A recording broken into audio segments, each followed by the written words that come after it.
Yes po, Opo. po. Opo, Pastor. Opo, Yan. opo. Salamat po sa ating Panginoon na muli tayo po ay mayroon na naman pong pagkakataon upang sa Kanya ay magpuri, sa Kanya ay manalangin, magkaroon tayo ng pag-aaral ng salita ng Diyos. At sa gabing ito tayo ay magpapatuloy sa Matthew chapter 24. Kaya share ko po sa inyo ang aking screen.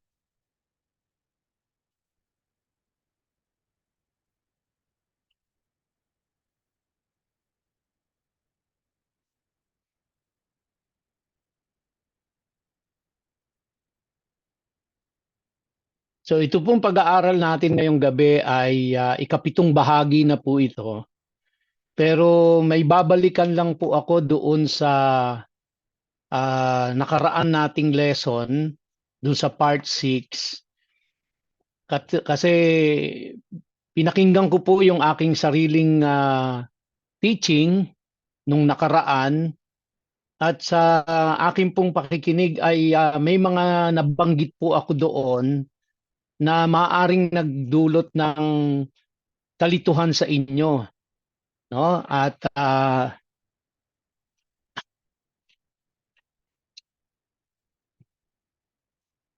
maaring ito po ay nagdulot ng kalituhan kaya liliwanagin ko lang po, no?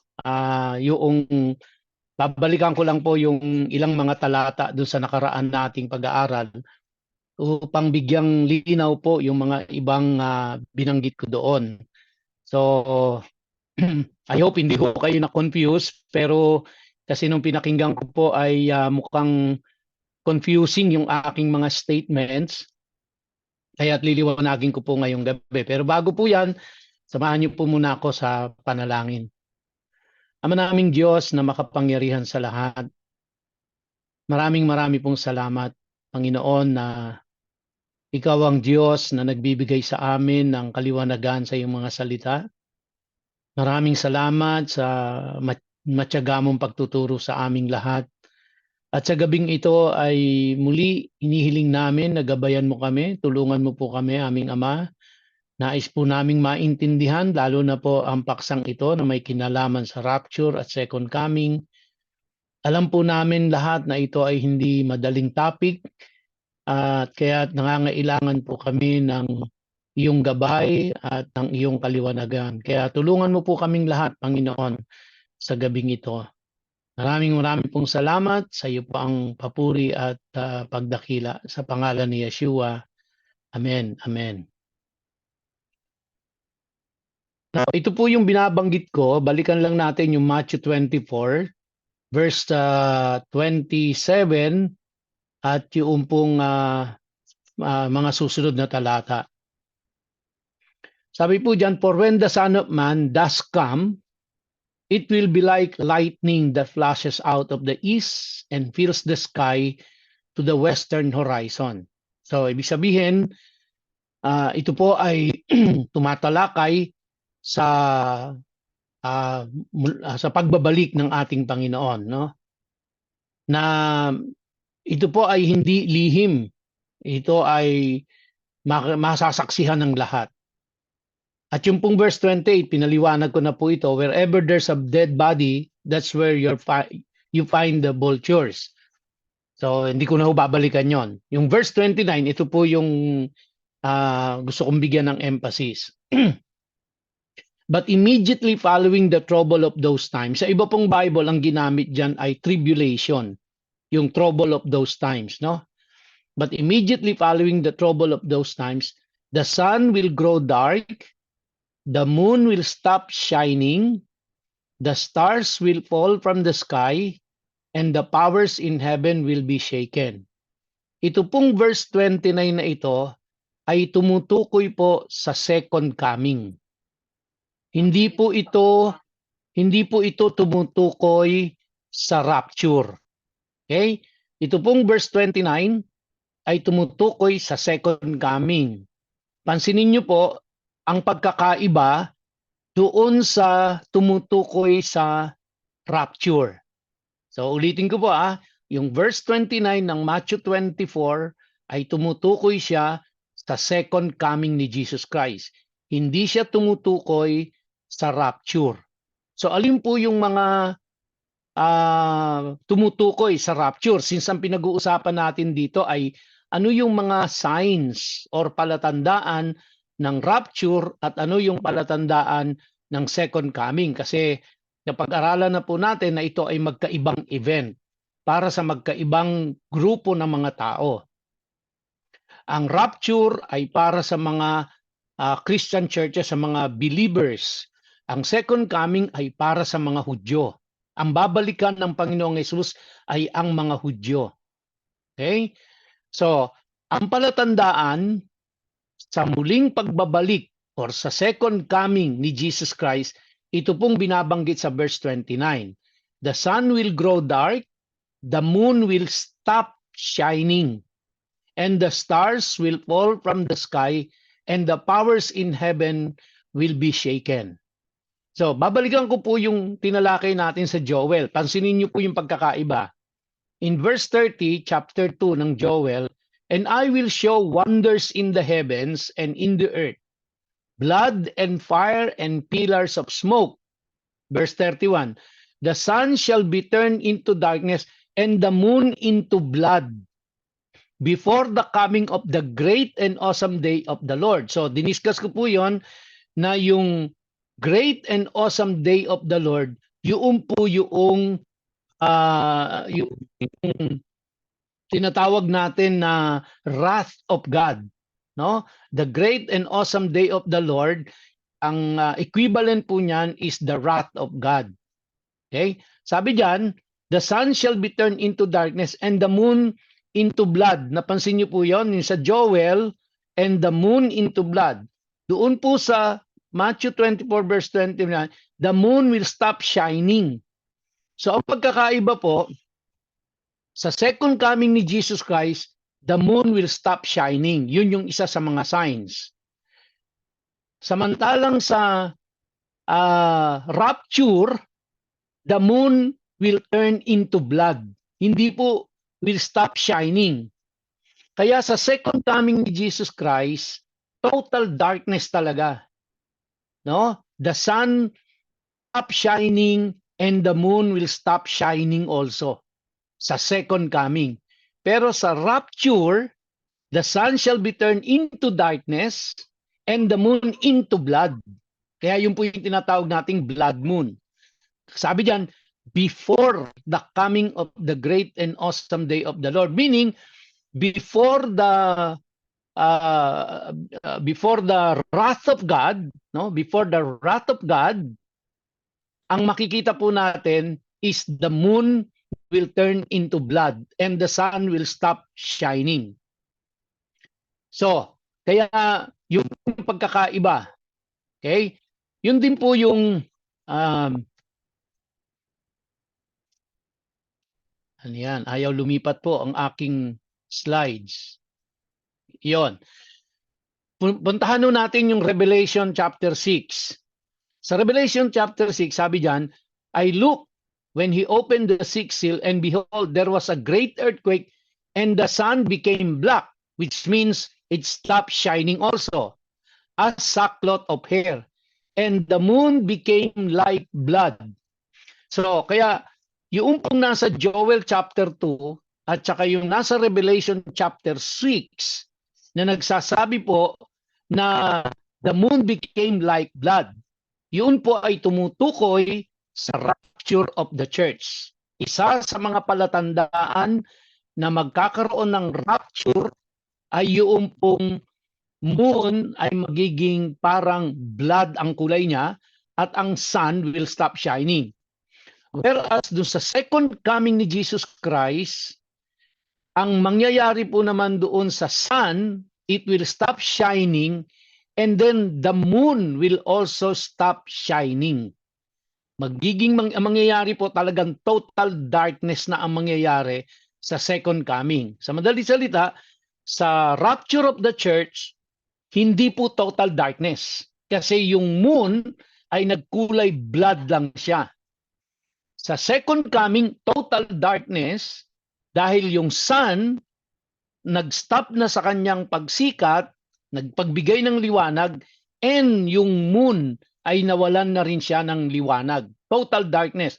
Kaya kitang-kita po ang pagdating ng Panginoong Hesukristo dahil alam nga po natin, Jesus Christ is the light of the world. Okay? So yun po yung correction doon sa nakaraan nating pag-aaral. Kasi nung pinakinggan ko, sabi ko parang confusing yung aking mga statements doon.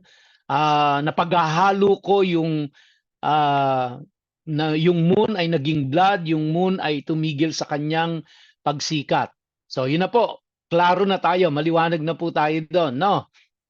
Okay, so tatandaan nyo, kapag ka rapture, ang sun will stop shining, ang moon will become like blood. Yun ang palatandaan, no? Whereas, yung sa second coming ni Jesus Christ, the sun will stop shining and the moon will also stop shining. Yun po yung pagkakaiba ng dalawa. Kaya doon po sa verse 29 ng Matthew 24, ang tinutukoy po doon is the second coming at hindi po rapture. Clear tayo doon. Ano ho? Okay, so hindi na natin babalikan to. Naipaliwanag ko na po ito eh. Now, punta na ho tayo sa verse 30. Sabi diyan, then the sign of the Son of Man will appear in the sky. All the tribes of the land will mourn, and they will see the Son of Man coming on the clouds of heaven with tremendous power and glory. He will send out his angels with a great shofar, and they will gather together his chosen people from the four winds, from one end of heaven to the other. So this is now the time of the second coming of Jesus Christ, where he will gather, his chosen people from the four winds, from one end of heaven to the other. So alam mo naman natin na ang Israel ay nagkawatak-watak, di ba? Pagdating nung giniba na yung templo nila, nagkawatak-watak na sila at napahiwalay na totally ang 10 tribes of Israel, pero unti-unti nagbabalikan na sila at nangyari po na sila ay naging isang nation na ulit nung May 1948 at unti-unti po bumabalik na, no? At ang isa pa pong hindi ko nabanggit ay ang Jerusalem po ay magiging capital city ulit ng Israel at doon nga matatayo ang templo. Okay? So kaya sa pagbabalik po ng Panginoong Hesukristo doon sa second coming po, igagather niya na talaga lahat ng mga Hudyo. No, dadalhin niya na doon sa kanilang lupain, doon po sa Israel. Ito po 'yon. That the sign of the Son of Man will appear in the sky, kaya everybody can see him. All the tribes of the land will mourn, and they will see the Son of Man coming on the clouds of heaven with tremendous power and glory. He will send out his angels with a great shofar. Ano po yung role na gaganapin ng mga angels na yon? They will gather together his chosen people from the four winds, meaning from all over the world, from one end of heaven to the other. So ito na po yung, kumbaga, lahat ng mga Hudyo ay iipunin na ng Panginoon. So yun po yung gagawin, yun yung role kung bakit may mga kasamang angels ang Panginoong Hesukristo. Ang trabaho nila is to gather all God's chosen people, all the Jews, kahit nasaan man silang lupalop ng mundo, ay gagather na sila, no, ng Panginoong Hesus. Okay? Now, ito po yung isa sa mga palatandaan na ibinigay ng Panginoong Hesukristo. Sabi niya, now let the fig tree teach you its lesson. Of course, yung mga Hudyo, familiar sa fig tree kasi meron sila niyan doon. When its branches begin to sprout and leaves appear, you know that summer is approaching. So which means, yung fig tree dito symbolizes yung nation of Israel. So kapag nakita nyo na ang nation of Israel ay nagbo-bloom, umuunlad siya, nagiging prosperous ang ang bansang Israel, no? Ang sabi niya, you know that summer is approaching. So kumbaga yung fig tree, kapag nakita na nila na nagkakaroon na ng sprout and leaves, parating na ang summer. So inihalin tulad niya doon. So ibig sabihin, kapag nakita na nila ang Israel ay nagiging prosperous, ang Israel ay umuunlad, ang Israel ay yumayabong, papalapit na po yung kanyang mga sinabi doon sa verses 6 to 15. So kung babalikan niyo po 'yon, papalapit na 'yon, no? Parating na 'yon.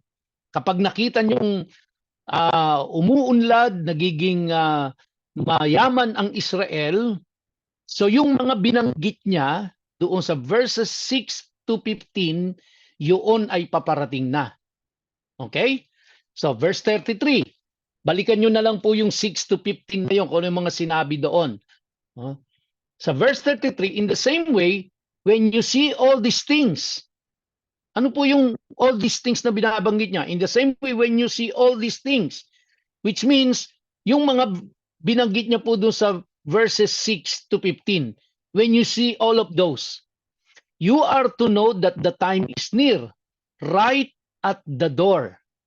Now, dito po sa English translation, ang door ay in the singular. Pero actually sa original manuscript po, yung door doon is in the plural. So bakit plural? So kasi yung pong doors dito ay tumutukoy po ito doon sa mga mananampalataya. Na sa mga mananampalataya na ira-rapture ng Panginoon, no? Kumbaga sila yung para bang pinuntahan niya, parang ganoon po, no? Isa-isa ang mga mananampalataya, parang ganoon ang pinipicture po rito, parang pinuntahan sa bahay, binisita sa bahay, parang ganoon po, kaya door ang ginamit eh. You are to know that the time is near, right at the doors. So meaning Jesus Christ is at the door of your heart because you are now ready to be raptured by the Lord. No? Kaya sabi niya, in the same way, when you see all these things, yung binanggit niya po dun sa 6 to 15 na yon, pag nakikita nyo na yon, no? Malapit na ang Panginoong Jesucristo ay ira-rapture niya na yung pong mga mananampalataya. Okay? Yung mga born-again believers, yung tinatawag nating Christian church ngayon. Yun po yung tinutukoy dito, ha? Okay? So, ang tinutukoy niya dito is the rapture. Sa verse 33, ang tinutukoy niya dito is the rapture. At ang palatandaan niya na magkakaroon na ng rapture, na malapit na ang rapture, ay kapag nakita nyo na ang Israel ay yumayabong, ang Israel ay umuunlad, yumayaman, pag nakikita nyo na yon, no, parating na, no, parating na yung rapture. At pag nakita nyo na yon, yung binabanggit po dito, you are to know that the time is near, right at the door, meaning si Jesus Christ is ira-rapture na ang church. Yun po yung ibig sabihin niyang verse 33 na yan. Verse 34, yes, I tell you that these people will certainly not pass away before all these things happen. Again, sa iba pong translation ang ginamit yan, I tell you that this generation will certainly not pass away before all these things happen. Alin po yung all these things happen na binabanggit?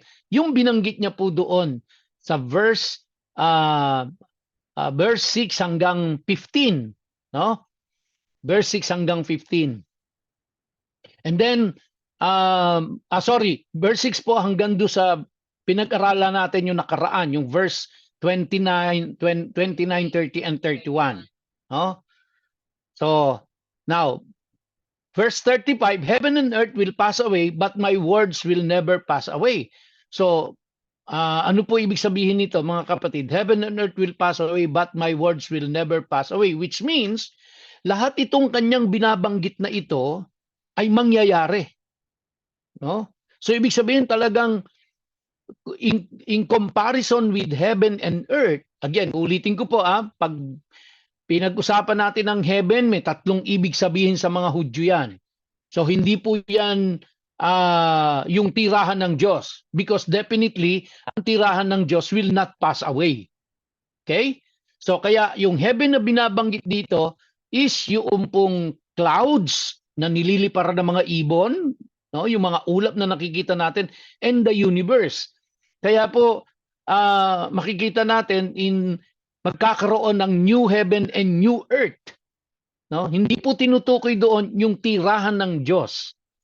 Okay? Ang tinutukoy po doon is yung, kasi nung nagkasala si Eva at si Adan, yung pong himpapawid ay naapektuhan din yan. Yung pong kalawakan, naapektuhan din yon. Kaya ang sabi ng Panginoon, heaven and earth will pass away, pero yung kanyang mga salita will never pass away. Which means, mas pag tiningnan natin, mas mabigat ang timbang ng salita ng Diyos kesa sa kalawakan, kesa sa himpapawid, kesa sa mundo.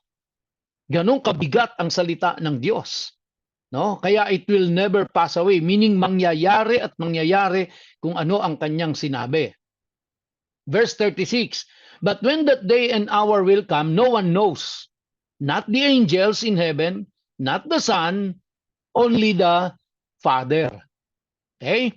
So, napag-usapan na po natin yan, na wala talagang nakakaalam. Kaya, dahil hindi ho natin alam, walang nakakaalam kahit sino, then we have to be prepared dahil hindi ho nga natin alam kung kailan. Although may mga signs.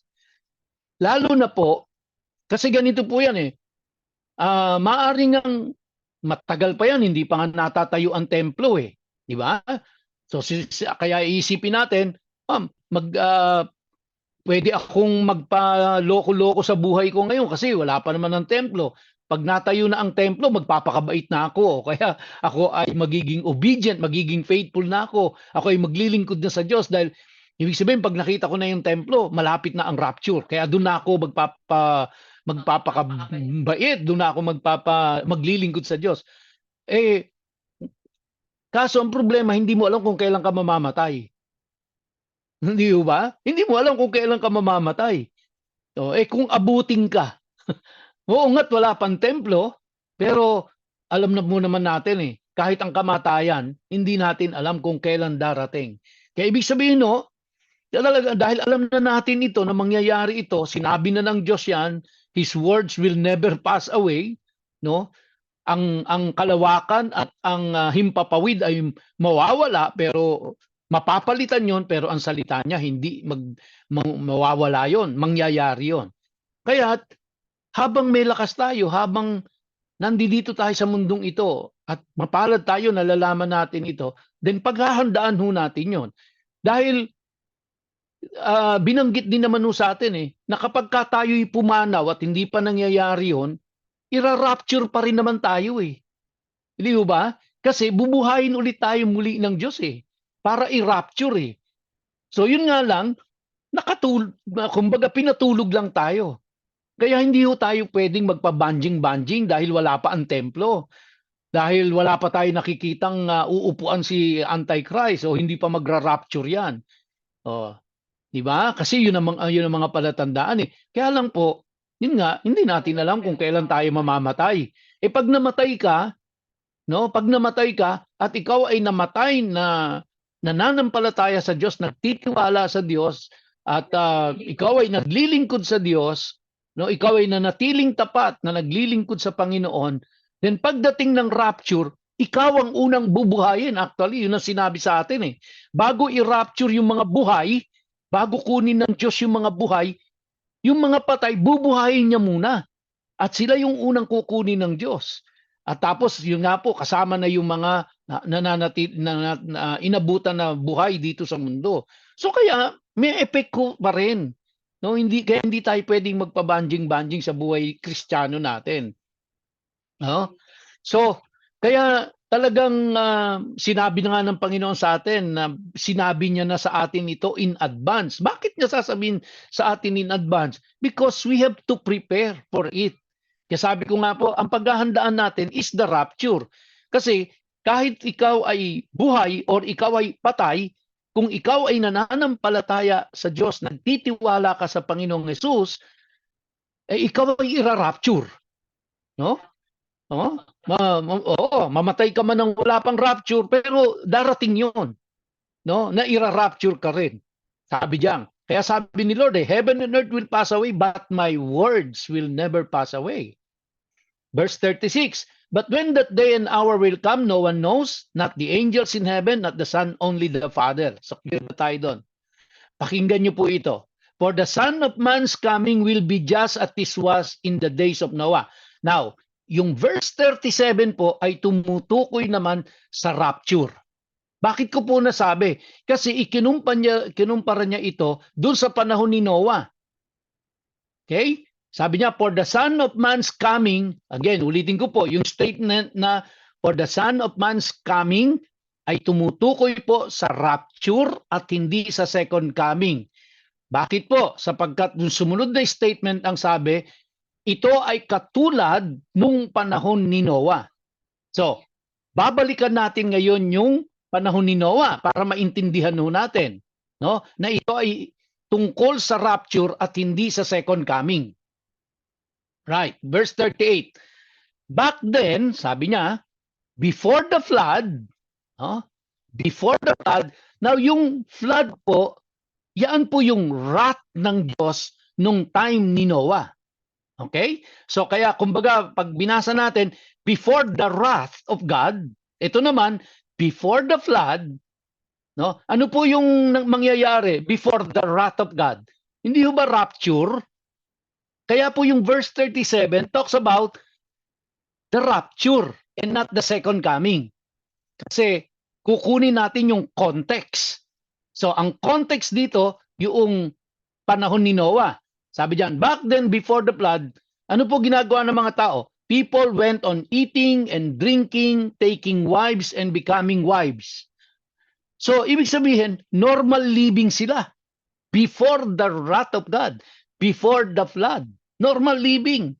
Kumakain, umiinom, nag-aasawa, di ba? Sabi diyan, right up till the day Noah entered the ark. So, yung tao po, panahon ni Noah, normal ang buhay nila. Normal, kakainan, nag-aasawa and all that, no? Engaged sila sa mga normal activity nila. Hanggang kailan? Right up till the day Noah entered the ark. No? So bakit po? According to Genesis, mga kapatid, according to Genesis, ang wrath of God o yung flood ay dumating 7 days nang nasa arko sila Noah bago po umulan, bago bumaha, no? So ibig sabihin, 7 araw na nasa loob ng arko sila Noah, yung pamilya niya, yung 8 tao, bago pa dumating yung wrath of God.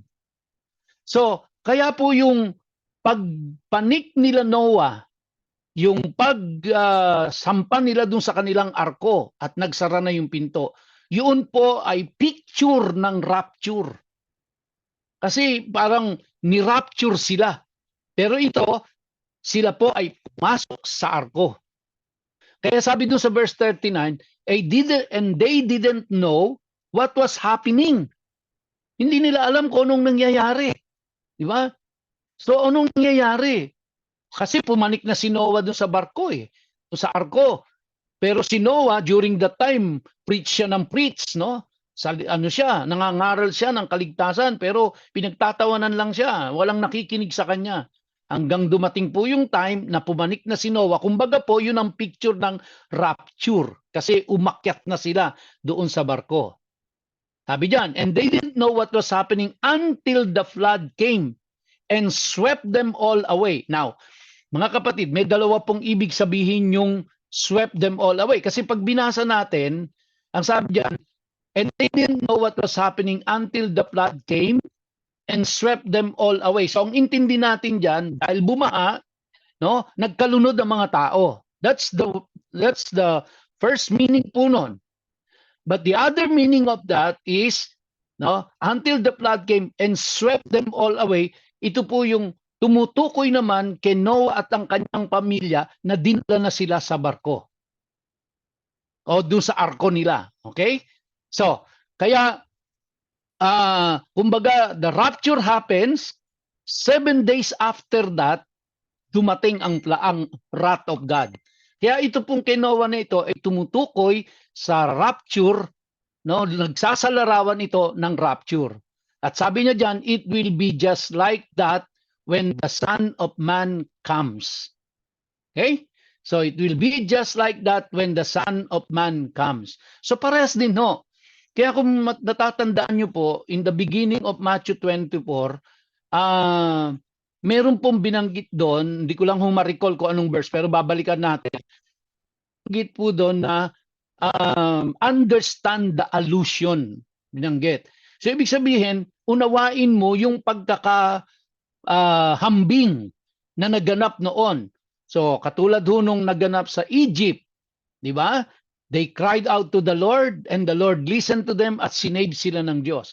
Makikita ho natin na yung nangyari sa kanila sa Egypt ay maraming similarities yon sa magaganap sa mga huling araw. Bakit to?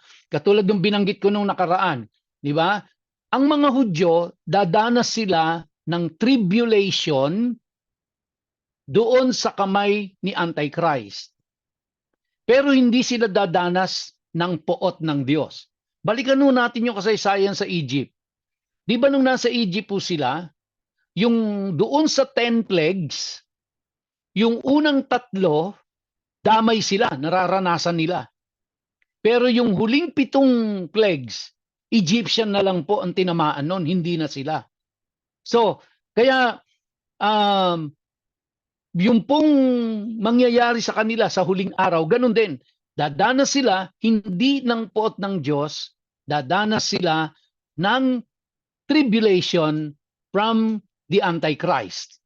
But the wrath of God ay dadanasin ni Antichrist at lahat ng mga unbelievers sa buong mundo. Okay? So, kaya salamat sa Diyos na tayo po ay nakakilala sa Panginoon, na tayo po ay binuksan ng Diyos ang ating mga isipan, binigyan tayo ng pangunawa, at binigyan tayo ng regalo ng pananampalataya at pagtitiwala sa Kanya. No? Okay.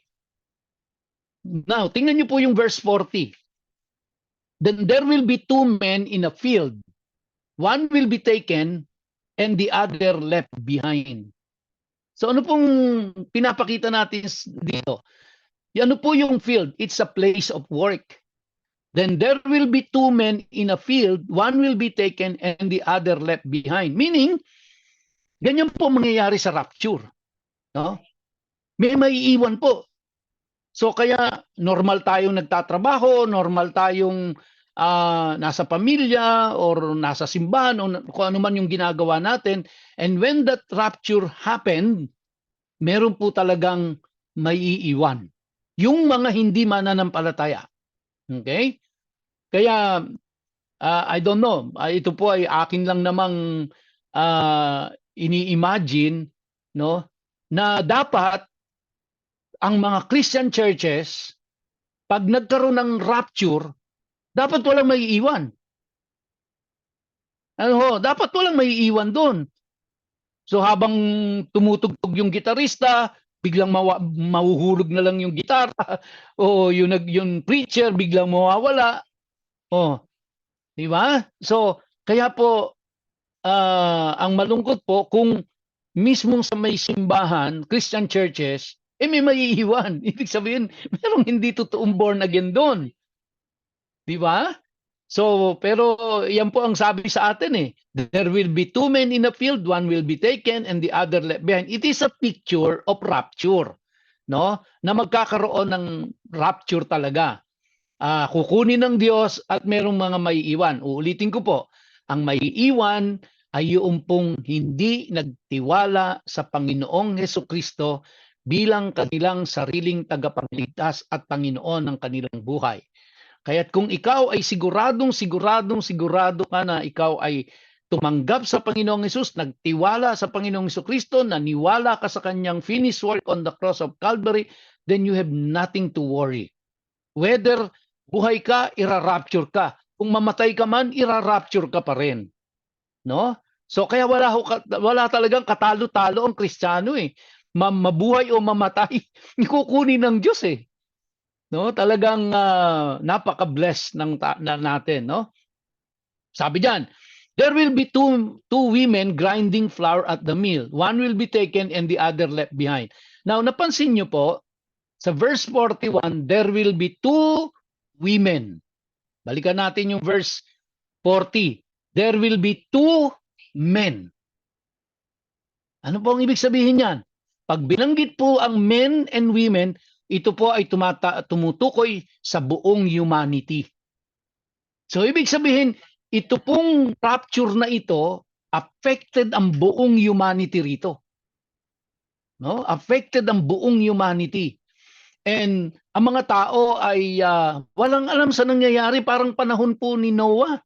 Walang kaalam-alam na tuloy lang sila sa pagtatrabaho, tuloy lang sila sa pag-normal na buhay nila, and then biglang dumating na lang isang araw ay ni-rapture, kumbaga, si Noah at ang kanyang pamilya. So, pumasok na sila sa barko at sinara na yung pinto. Kumbaga, sa atin din po mangyayari yan na walang kamalay-malay ang mga tao sa mga nagaganap, no? Maliban, of course, sa mga born again. Kaya alam niyo po, dapat itinuturo talaga ng mga simbahan ito eh. Itong rapture and second coming na ito eh, ano? No? Dahil para ang mga Kristiyano handa, anumang oras handa sila. Alam nila kung anong nagaganap, alam nila kung anong nangyayari. So, ngayon, pag biglang ni rapture po ang mga Christians, ay talaga pong mabubulabog ang buong mundo. Maraming mawawala eh. No, maraming mawawala. Pero hindi nila alam kung ano nangyayari. Hindi nila alam kung ano nangyayari. Parang nung panahon ni Noah, nung umakyat na sa arko si Noah, tuloy pa rin sila, pero after 7 days, bumuhos na ang wrath ng Diyos. Kasi doon na nagsimulang umulan eh. Doon na nagsimulang bumukal ang tubig eh, sa ilalim ng lupa eh. Kaya ang tubig nanggagaling sa taas, nanggagaling sa baba eh, nang walang puknat, walang tigil. Ayun pala, wrath of God na yon. Hindi pa nila alam. Ganon din ang mangyayari sa darating na panahon. Walang kaalam-alam ang tao. Bakit nawala yung kamag-anak nila? Bakit nawala yung katrabaho nila? Bakit nawala yung kaklase nila? Yung kaopisina nila? Bakit nawala yung kapitbahay nila? No? So ang alam ko lang yan yung mga nagsisimba sa COG Bacoor eh. Di ba? Bakit biglang nawala yung mga yan? Iniwan na lang ang bahay nila? No, parang saan sila nagpunta? Walang kaalam-alam ang mga tao. No? Walang kaalam-alam mga kapatid. So, sabi po diyan, verse 42. So stay alert because you don't know on what day your Lord will come. Which means you don't know when the rapture will be. No? Kaya ang payo ng Panginoong Hesus, you stay alert. Sinasabi niya po ito doon sa kanyang mga disciples, and I believe the Lord is also telling us today because we are His disciples also in the modern times. You stay alert. Huwag kang matulog sa kangkungan o sa pansitan, di ba? You stay alert. You stay alert. Kaya, alam niyo po, tulungan niyo kaming manalangin na ang ating mga kapatiran ay umattend din ng Friday, hindi lang Sunday. No? Na talagang napaka-convenient na para sa ating lahat. Nasa bahay ka lang, hindi ka magdadrive, hindi ka mamamasahe, hindi ka gabing uuwi, and all that, di ba? Hindi ka magbibihis ng talagang todo-todo. Nasa bahay ka lang, mag-tune in ka lang sa Zoom. Nakakalungkot lang po dahil marami pa rin tayong mga kapatiran na hindi uma-attend ng Friday. Kaya pag-pray lang ho natin at i-encourage natin sila na umattend. Sabihin natin sa kanya, brother, sister, stay alert.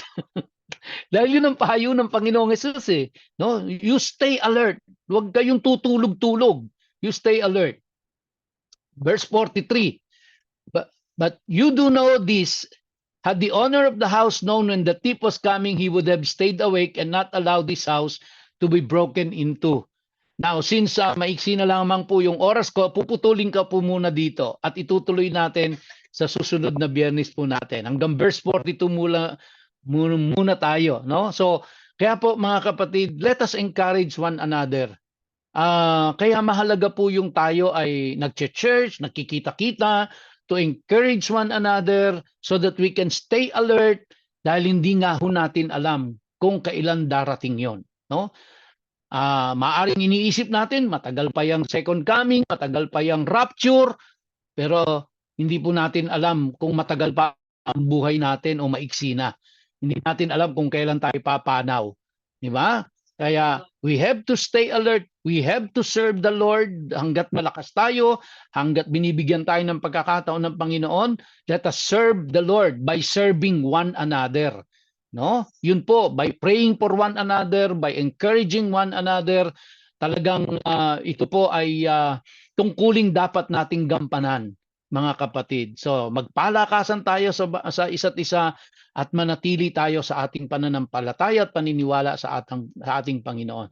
So, I hope I made myself clear, mga kapatid, doon po sa mga tinalakay natin ngayong gabi. At ako po'y nagpapasalamat sa inyong lahat, dumadalo tuwing Friday at sumasama po sa mga group discussion. Salamat po sa ating mga facilitators na kahit medyo kinakabahan ay tinanggap yung challenge na mag-facilitate sila.